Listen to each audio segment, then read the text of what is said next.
Before we start, please don't forget to like and subscribe. I watched my husband stand in a ballroom full of strangers and let them laugh at me like I was an embarrassment he had outgrown. Then he took the microphone and made it worse. That was the night I stopped pretending not to see who he had become. My name is Rachel Shefford. I'm 45 years old, and for most of my adult life, I built something people spend entire careers trying to touch. I just never needed the world to know it. By the time the truth came out, it was already too late to save my marriage. It was the annual leadership gala at the Riverside Hotel, a polished corporate event full of champagne, speeches, and expensive lies. Adrian Shefford, my husband of 22 years, was the man of the hour. Summit Manufacturing had just promoted him to Director of Operations, and everyone in that room looked at him like he was the future of the company. He certainly looked the part. He wore a tailored charcoal suit that fit him perfectly. His dark hair was styled with the same careful attention he now gave everything that involved appearances. He moved through the ballroom with easy confidence, shaking hands, smiling at executives, accepting congratulations as if he had been born for rooms like that. Once upon a time, I loved seeing him like that. That night, I saw something else. To everyone there, Adrian was a self-made success story. The sharp, disciplined executive who had climbed through the ranks on talent and determination. And me? I was the quiet wife who worked on the warehouse side and stayed out of the spotlight. That story had not appeared by accident. I had allowed it. Our children weren't with us that night. Asher and Ava, our 16-year-old twins, were at a school event across town.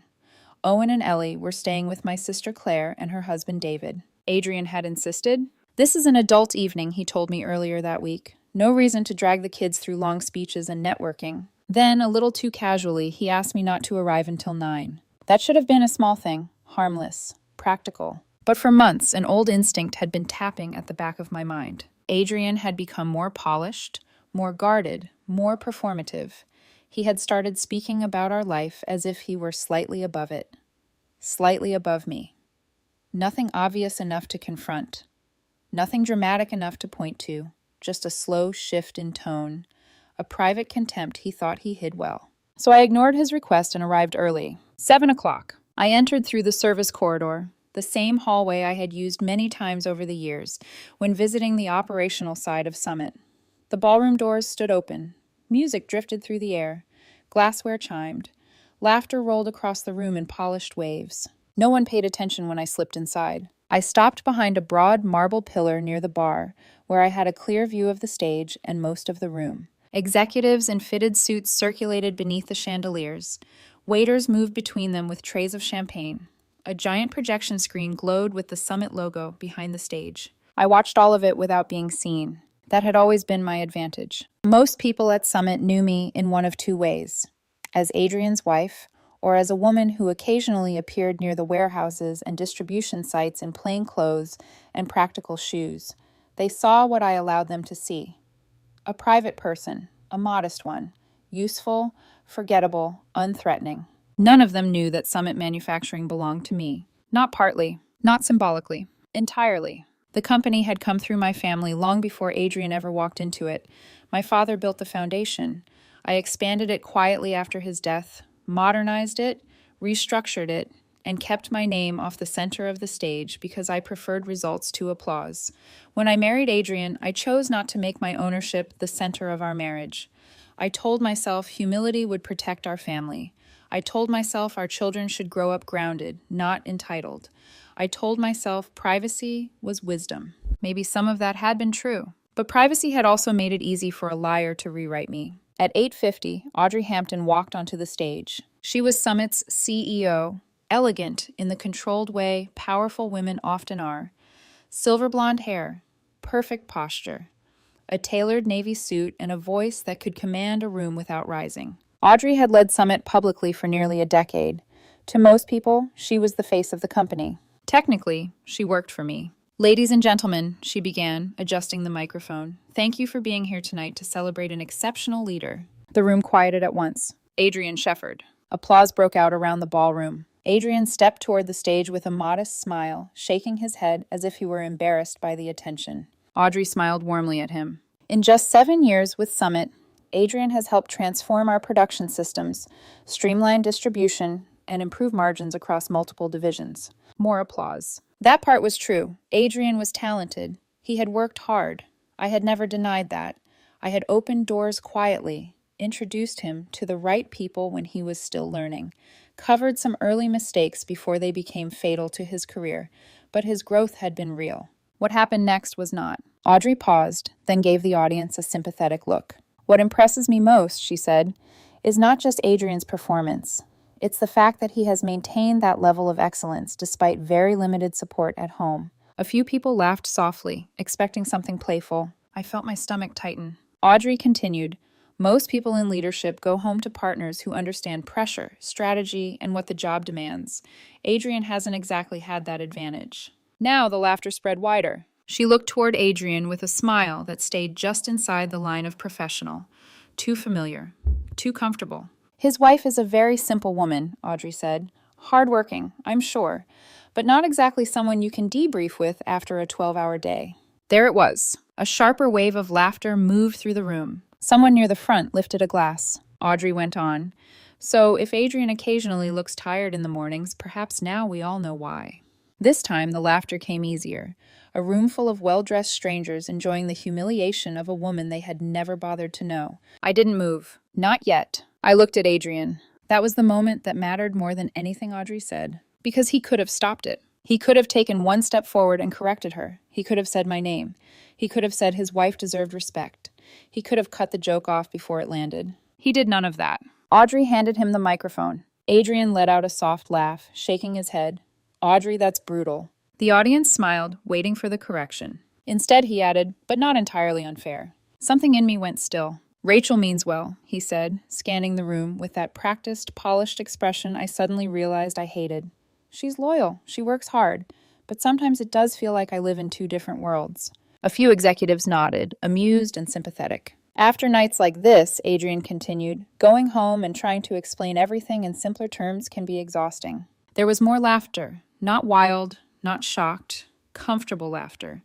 The kind people offer when they believe someone's cruelty is socially approved. I stood there and listened to my husband reduce me in public to make himself look larger. 22 years. That was what it had bought me. I stepped out from behind the pillar. At first, almost no one noticed. Then heads began turning one by one as my heels clicked across the polished floor. A whisper moved through the room. Is that his wife? Adrian saw me when I was still several feet from the stairs to the stage.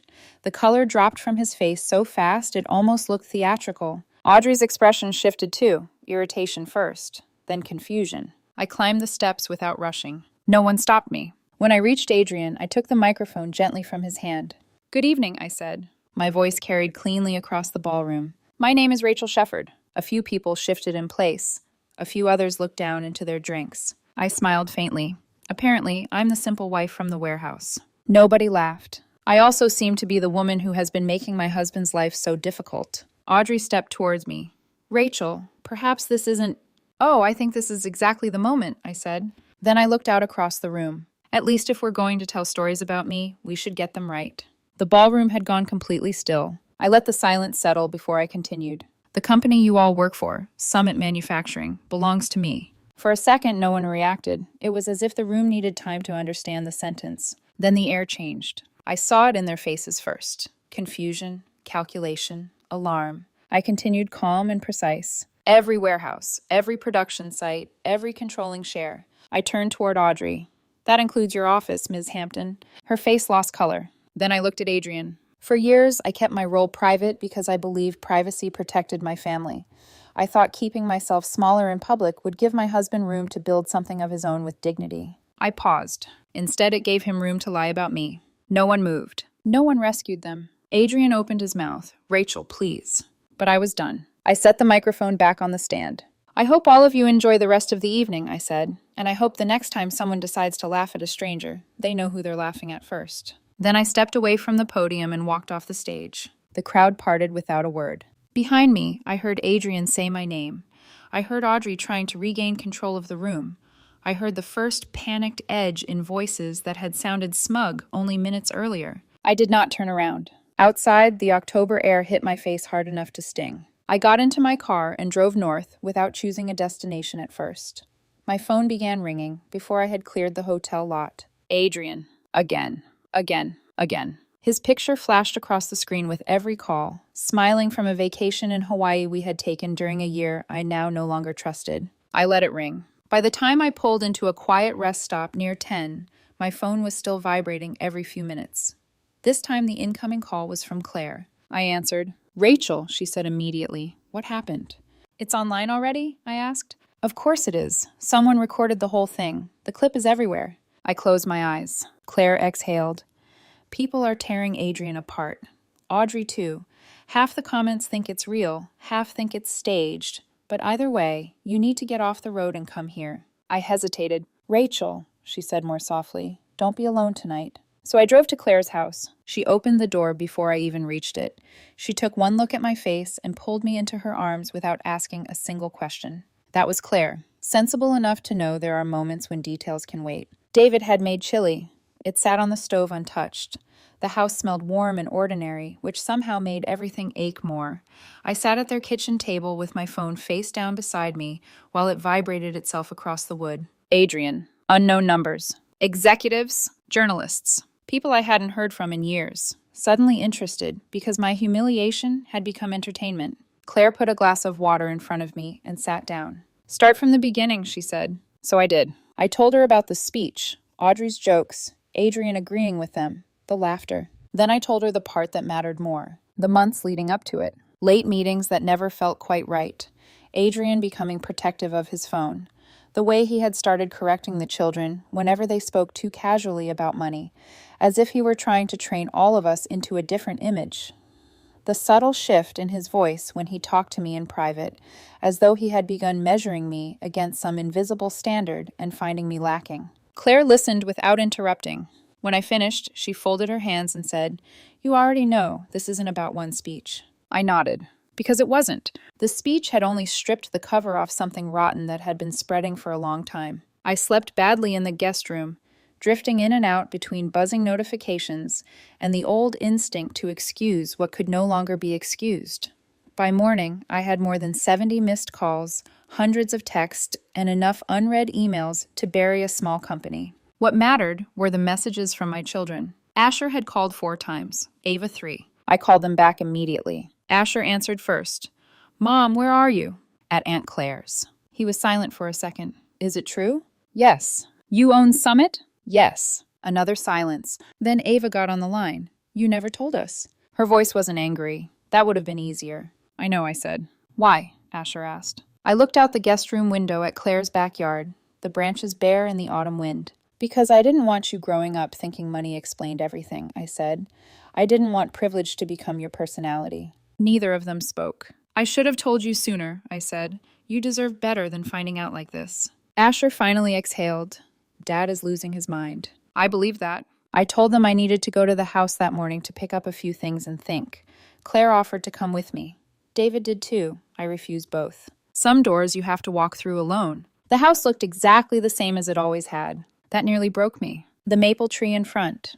The porch swing Owen used to launch himself from when he was small. Faint chalk marks on the driveway from Ellie's drawings.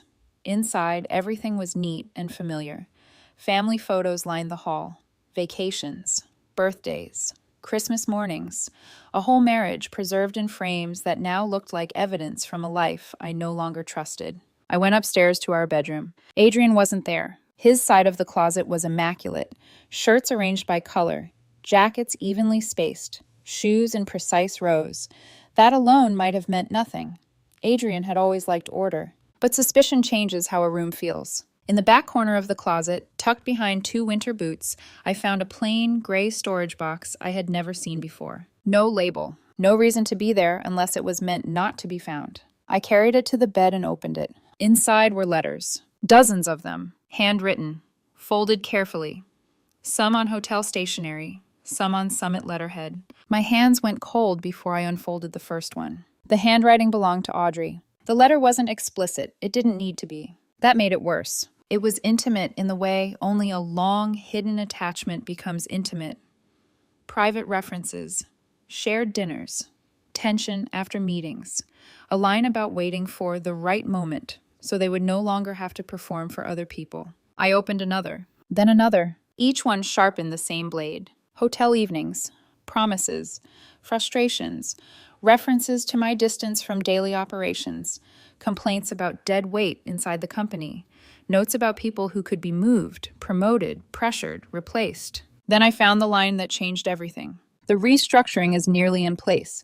Once the board shifts, she won't see it until it's too late. I read that sentence 3 times. This wasn't just an affair. It was strategy. I went through the box again, more carefully now. Under the personal language was something colder. Names, timelines, personnel discussions, notes about loyal management placements, small operational vulnerabilities, references to moving money through vendor relationships quietly enough to avoid attention. By the time I sat back, my whole body felt cold. Adrian had not simply betrayed my marriage. He had been studying my company from the inside, and Audrey had been helping him. Every dinner where he asked casually about staffing, every thoughtful question about supply chain issues, every moment he had seemed interested in my work world suddenly looked different. He had not been admiring it. He had been mapping it. I took the entire box downstairs to my home office and locked the door behind me. The room smelled faintly of cedar, paper, and printer ink. Morning light cut across the desk in pale gold strips. For several minutes, I didn't move. Then I opened the locked drawer where I kept private legal contacts and older company records. The first person I called was Michael Warren, former federal financial crimes analyst, private investigator, expensive, discreet, relentlessly thorough. He answered on the second ring. Michael Warren, this is Rachel Shefford. A short pause, then recognition. Mrs. Shefford, I need you to investigate my husband and Audrey Hampton, I said, quietly, immediately. He didn't ask for drama. He asked for facts, so I gave them to him. There's an affair, I said, but I believe there may also be financial misconduct tied to Summit. I need everything you can find. When do you want me to start? He asked. Now. By late afternoon, he had already confirmed the first thread. Adrian and Audrey had been meeting privately at the Riverside almost every Thursday evening for more than 2 years. Not occasionally. Regularly. Like a schedule. By evening, Michael called again. This time his tone was sharper. I think you have more than infidelity, he said. I stood in Claire's guest room with one hand braced against the dresser. Tell me.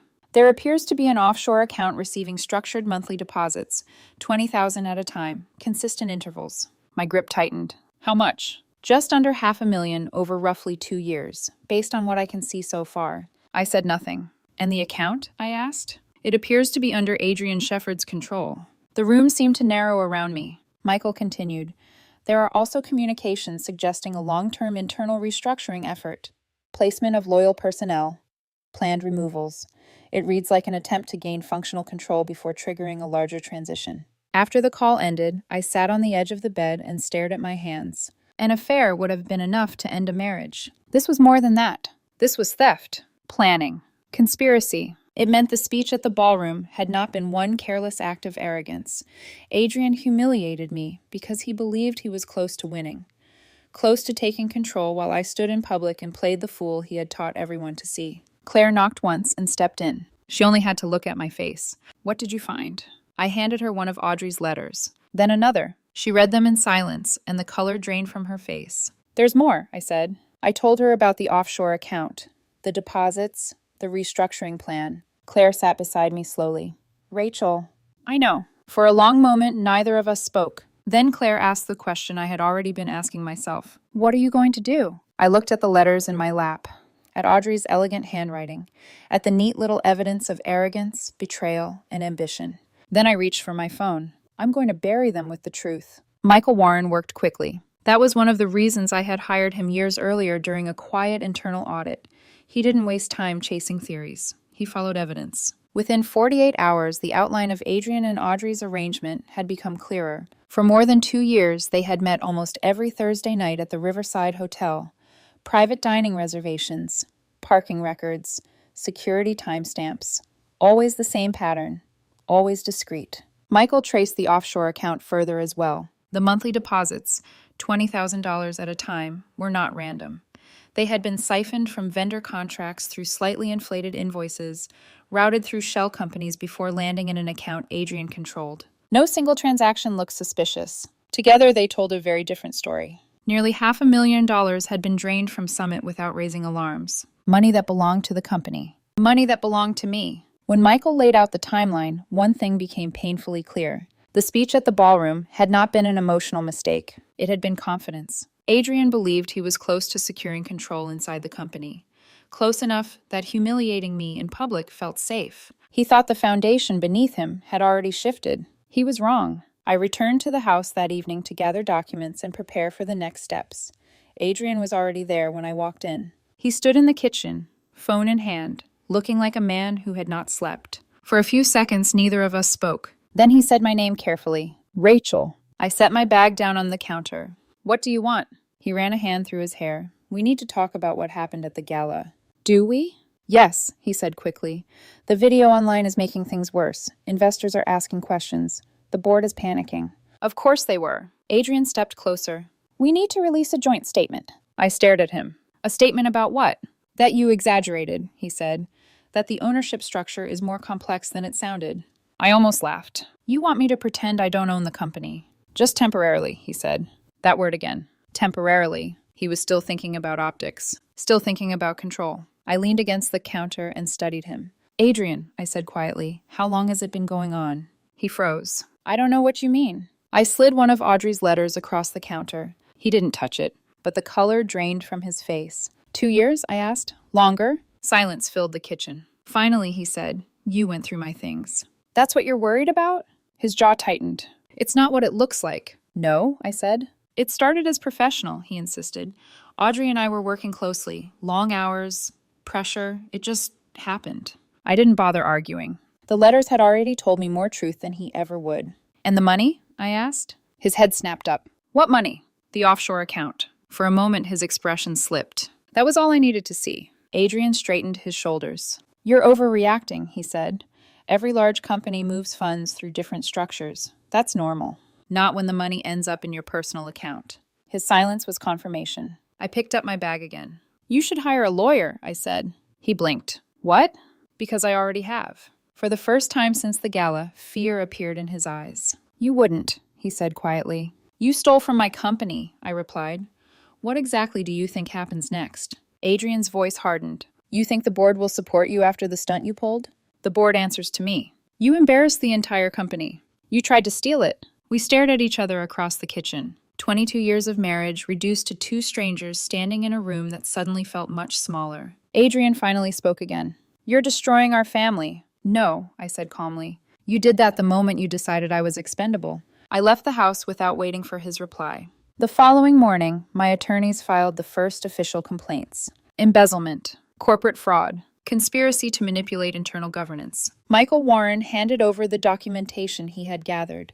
Transaction trails, hotel records, internal communications Audrey had assumed no one outside her circle would ever see. The district attorney's office opened a formal investigation within hours. Audrey resigned from Summit 2 days later. Adrian was suspended immediately. The media frenzy that followed made the ballroom video look small by comparison. Every financial outlet wanted the story. A hidden owner, a corporate affair, internal fraud. It was exactly the kind of scandal people loved. I ignored most of it. My focus stayed on the children. Asher and Ava understood more than they said out loud. 16 is old enough to see when the adults in your life have broken something beyond repair. Owen and Ellie struggled more. They were younger, confused, hurt in quieter ways. I answered their questions honestly but carefully. They deserved the truth, just not every brutal detail. The legal process moved slowly after the first shock. Investigations, depositions, financial audits. 6 months after the night at the Riverside Ballroom, the case finally reached trial. The courtroom was smaller than I expected. No cameras, no glittering chandeliers, just rows of wooden benches, quiet conversations between attorneys, and the heavy awareness that lives were about to change permanently. Adrian sat at the defense table beside his lawyer. He looked thinner, older. Audrey sat several feet away with her own legal team, her expression composed but tight. Neither of them looked in my direction. My attorneys presented the evidence methodically. First, the financial records. Every transfer, every shell company, every inflated vendor payment. Then the internal messages between Adrian and Audrey, discussing staffing changes and strategic placements inside Summit. Finally, the letters. Handwritten proof of a relationship neither of them could deny. The defense attempted to redirect the narrative. They described me as distant, controlling, an absent owner who left the day-to-day running of the company to others. One consultant even testified that Adrian had often felt overshadowed by my position. It was a clever attempt to turn motive into sympathy. But sympathy does not erase bank transfers. The jury saw exactly where the money had gone. 4 days into the trial, the prosecution presented the final financial summary. $500,000. Systematically diverted. Adrian's lawyer stood and argued that the funds were temporary reallocations tied to consulting agreements. The prosecutor simply asked one question. Then why were they deposited into a personal offshore account? There was no answer that could survive evidence. The jury deliberated less than 6 hours. When they returned, the courtroom felt impossibly quiet. The foreperson stood. On the charge of embezzlement, we find the defendant Adrian Shefford guilty. Adrian closed his eyes briefly. On the charge of corporate fraud and conspiracy, another pause. Guilty. Audrey Hampton's verdict followed moments later. Also guilty. Sentencing came several weeks afterward. Adrian received 2 years in federal prison, along with full financial restitution to Summit. Audrey received 3. Neither looked at me when the judge finished speaking. Outside the courthouse, reporters waited behind barricades. Cameras flashed. Questions flew in every direction. Rachel, do you have a statement? Did you know about the affair before the gala? Will Summit recover financially? I walked past them without answering. The only voice I cared about was Owen's beside me. Mom? I looked down. Are you okay? The question nearly broke me. I rested a hand gently on his shoulder. I'm okay. He nodded slowly. The months after the trial were quieter. Healing rarely arrives dramatically. It happens in small, uneven steps. Owen began therapy twice a week. Ellie asked difficult questions about trust and honesty. Asher buried himself in schoolwork, increasingly curious about how businesses actually worked. Ava surprised everyone by applying to Cornell University without telling us. When the acceptance letter arrived months later, she simply placed it on the kitchen table and waited for us to notice. We celebrated that night with takeout and laughter. The first real laughter our house had heard in a long time. 14 months after the gala, I stood inside Summit's new headquarters in Cleveland. Relocating the company had been a deliberate choice. A fresh start.